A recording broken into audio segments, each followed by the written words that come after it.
Saudara-saudara sekalian, dalam surah Al-A'raf ayat 56 Allah berfirman, dan janganlah kamu melakukan kerosakan di muka bumi.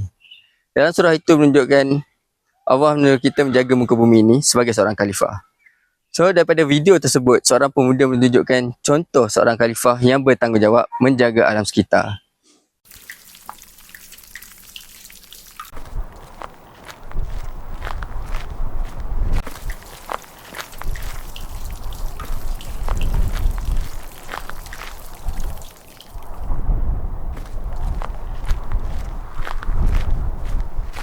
Surah Al-A'raf ayat 31 Allah berfirman, Allah tidak menyukai orang yang membazir, mengkhianati nikmat yang Allah beri, bermakna kita mengkhianati sebagai tanggungjawab sebagai seorang khalifah.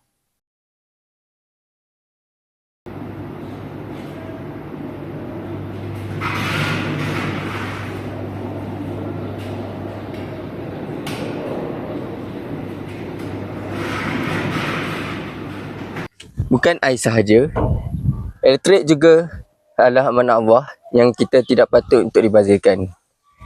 Tutup Suez hari ini menyelamatkan alam untuk esok. Saudara, khalifah bukan sekadar gelaran, tapi tanggungjawab untuk menjaga bumi kita.